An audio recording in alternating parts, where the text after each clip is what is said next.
بسم اللہ الرحمن الرحیم۔ السلام علیکم ورحمۃ اللہ وبرکاتہ۔ محترم سامعین، ہماری آج کی اس ویڈیو کا عنوان ہے حسینیت کے خفیہ پہلو، یعنی حضرت امام حسین رضی اللہ تعالی عنہ کی زندگی کے وہ پہلو جن کو آج تک اجاگر نہیں کیا گیا۔ جب حضور اکرم صلی اللہ تعالی علیہ وسلم کا وصال ہوا تو حضرت امام حسین رضی اللہ تعالی عنہ 6 یا 7 سال کے بچے تھے۔ اس کے بعد آپ تقریباً 57-58 برس کی عمر میں میدان کربلا میں شہید ہوئے۔ حضرت امام حسین رضی اللہ تعالی عنہ کی 58 سالہ زندگی کا تقریباً 87% حصہ نامعلوم کیوں عوام الناس سے اوجھل کیوں ہے۔ عوام کو آپ کے بچپن کے بارے میں جو معلومات دی گئی ہیں وہ یہ ہیں: حضرت امام حسین رضی اللہ تعالی عنہ کا نام خود ہمارے پیارے نبی حضرت محمد صلی اللہ تعالی علیہ وسلم نے تجویز فرمایا۔ حضرت امام حسین رضی اللہ تعالی عنہ ایک مرتبہ دوران نماز بحالت سجدہ حضور اکرم صلی اللہ تعالی علیہ وآلہ وسلم کے کاندھے مبارک پر سوار ہوئے تو حضور اکرم صلی اللہ تعالی وسلم نے سجدہ کو طویل کر دیا۔ حضرت ابو بکر صدیق رضی اللہ تعالی عنہ فرماتے ہیں کہ میں نے دیکھا کہ حضور اکرم صلی اللہ تعالی وسلم نے حضرات حسنین کریمین کو کاندھوں پر بٹھایا ہوا ہے، تو میں نے کہا واہ کیا خوب سواری ہے۔ میری بات سن کر پیارے آقا سرکار دو عالم صلی اللہ تعالی وسلم نے فرمایا یہ بھی تو دیکھو کہ کیا خوب سواریاں ہیں۔ حضور نبی اکرم صلی اللہ تعالی وسلم نے دوران خطبہ حضرات حسنین کریمین کو آتے دیکھا تو منبر سے اتر کر دونوں نواسوں کو اپنی گود میں بٹھا لیا۔ یا پھر عوام کو آپ کی زندگی کے آخری ایام سننے کو ملتے ہیں کہ جب آپ نے یزید جیسے فاسق فاجر اور بدبخت کے سامنے سر تسلیم خم کرنے سے انکار کر دیا اور شہادت کو گلے لگا لیا۔ یہ بات سوچنے اور جاننے کی ہے یا نہیں کہ حضرت امام حسین رضی اللہ تعالی عنہ نے یزید کی بیعت سے شہادت کو ترجیح دی، لیکن حضرت امیر معاویہ رضی اللہ تعالی عنہ کی بیعت کے لیے حضرت علی رضی اللہ تعالی عنہ شیر خدا کے دونوں شہزادوں نے نہ تو کوئی اختلاف کیا، نہ کوئی اعتراض کیا اور نہ ہی کوئی جہاد کیا، بلکہ حسنین کریمین نے حضرت امیر معاویہ رضی اللہ تعالی عنہ کی بیعت شہادت حضرت امام حسن رضی اللہ تعالی عنہ تک اور حضرت امام حسین رضی اللہ تعالی عنہ نے وصال حضرت امیر معاویہ رضی اللہ تعالی عنہ تک قائم رکھی۔ آپ کے بچپن اور آخری ایام کو نکال کر باقی پوری زندگی کے ایام کس طرح گزرے؟ مختلف خلفائے راشدین کے دور حکومت میں آپ کا کردار کیا رہا؟ کس کے ساتھ کیسے اور کتنے دن گزرے؟ نمازیں کس مسجد میں پڑھیں، کس کس امام کے پیچھے پڑھیں؟ آپ کا رشتہ کہاں کس سے ہوا؟ آپ کی بہن حضرت ام کلثوم کے لیے آپ کے گھر کس کی بارات آئی؟ آپ کے بہنوئی کون بنے؟ آپ کی اولادوں کی شادیاں کن سے ہوئیں؟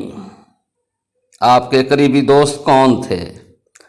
آپ کو کس کس دور میں کتنا کتنا وظیفہ ملتا رہا؟ کس کس خلیفہ کے وزیر مشیر رہے؟ حضرت ابو بکر صدیق رضی اللہ تعالی عنہ کے 2.25 سال، حضرت عمر فاروق رضی اللہ تعالی عنہ کے 11.25 سال، حضرت عثمان غنی رضی اللہ تعالی عنہ کے 12.25 سال، حضرت علی المرتضیٰ رضی اللہ تعالی عنہ کے 5.25 سال، حضرت امام حسن رضی اللہ تعالیٰ عنہ کے 6 ماہ اور حضرت امیر معاویہ رضی اللہ تعالیٰ عنہ کے 19 سالہ دور حکومت میں حضرت امام حسین رضی اللہ تعالیٰ عنہ کہاں کہاں مصروف رہے، کیا کیا کردار ادا کیا، کن کن جنگوں اور فتوحات میں شریک ہوئے؟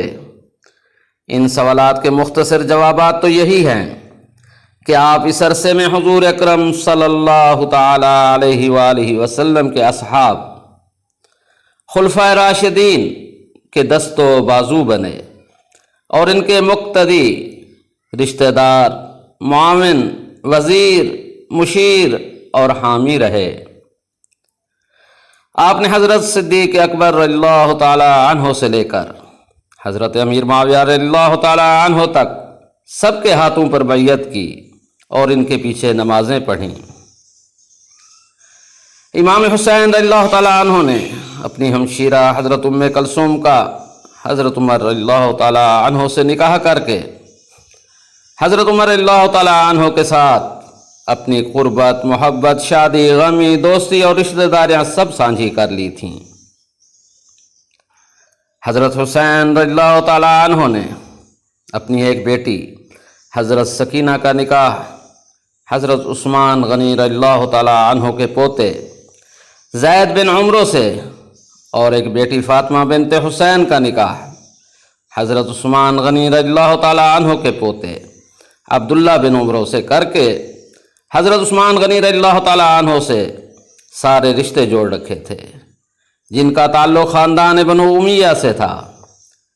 جب باغی گروہ نے حضرت عثمان غنی رضی اللہ تعالی عنہ کے گھر کا محاصرہ کیا تو آپ نے حضرت عثمان غنی رضی اللہ تعالی عنہ کے گھر کی رکھوالی کی۔ کربلا میں سیدنا امام حسین رضی اللہ تعالی عنہ کے شہید ہونے والے 9 بھائیوں کے ناموں پر ذرا غور کیجیے۔ حسین بن علی رضی اللہ عنہ، ابو بکر بن علی رضی اللہ عنہ، عمر بن علی رضی اللہ عنہ، عثمان بن علی رضی اللہ عنہ، عبید اللہ بن علی رضی اللہ عنہ، عبداللہ بن علی رضی اللہ عنہ، عباس بن علی رضی اللہ عنہ، جعفر بن علی رضی اللہ عنہ، اصغر بن علی رضی اللہ عنہ۔ ان میں 3 نام سیدنا علی المرتضی شیر خدا نے خلفائے راشدین کی محبت میں ان کے ناموں پر رکھے تھے۔ محترم سامعین، سیدنا امام حسین رضی اللہ تعالی عنہ کی زندگی کے ان مخفی پہلوؤں کو اختصار کے ساتھ ہم نے آپ کے سامنے لے آئے ہیں۔ اگر آپ ان کی تفصیلات جاننے کے خواہش مند ہوں تو محققین اسلام نے کسی بھی گوشے کو تشنۂ لب نہیں چھوڑا۔ دعوت عام ہے اہل جستجو کے لیے، یہ وہ حقائق ہے جو امت سے مخفی ہیں۔ سچ یہ ہے کہ حسینیت صرف کربلا تک محدود نہیں، صرف یزید بدبخت کے مقابلے میں حق کا پرچم بلند کر کے امر ہونے کا نام حسینیت نہیں، محض کسی ظالم کو ظالم کہنے کا نام حسینیت نہیں، بلکہ حضرت صدیق اکبر رضی اللہ تعالی عنہ کی اقتداء کا نام بھی حسینیت ہے۔ حضرت عمر فاروق رضی اللہ تعالی عنہ، حضرت عثمان غنی رضی اللہ تعالی عنہ، حضرت علی کرم اللہ وجہہ اور حضرت امیر معاویہ رضی اللہ عنہ کی امامت اور حکومت کو تسلیم کرنے کا نام بھی حسینیت ہے۔ حضرت عمر رضی اللہ تعالی عنہ اور حضرت عثمان رضی اللہ عنہ سے رشتہ داریاں قائم کرنے کا نام بھی حسینیت ہے۔ حضرت عثمان رضی اللہ تعالی عنہ کے گھر کی نگہبانی کرنے کا نام بھی حسینیت ہے، اور تمام صحابہ کرام رضوان اللہ تعالی اجمعین سے محبت کرنے اور عقیدت رکھنے کا نام بھی حسینیت ہے، اور یہ سب حسین نے اپنے کردار و عمل سے ثابت کیا ہے۔ حسینیت کو صرف کربلا تک محدود کر کے حضرت امام حسین رضی اللہ عنہ کی باقی حیات مبارکہ اخلاق حسنہ، سیرت اور ان کی زندگی کے شب و روز کو چھپانے والے حضرت امام حسین رضی اللہ تعالی عنہ کے دوست اور محب نہیں ہو سکتے۔ حیات حسین رضی اللہ تعالی عنہ اور شہادت حسین رضی اللہ تعالی عنہ دعوت فکر دیتی ہے تمام اہل اسلام کو کہ زندگی قرآن و سنت کے مطابق ایسے گزارنی ہے جیسے حسین رضی اللہ عنہ نے گزاری۔ ہمارے پیارے نبی حضرت محمد صلی اللہ تعالی علیہ وآلہ وسلم نے نماز کو اپنی آنکھوں کی ٹھنڈک فرمایا تو حسین رضی اللہ تعالی عنہ نے عین وقت شہادت اسی نماز سے ٹھنڈک حاصل کر کے اپنی پیاری پیاری آنکھوں میں دیدار الہی کی ناقابل بیان لذات کو سمویا۔ یا الہی، حضرت امام حسین رضی اللہ تعالی عنہ کے صدقے ہم گنہگاروں کو بھی اپنا دیدار نصیب فرما۔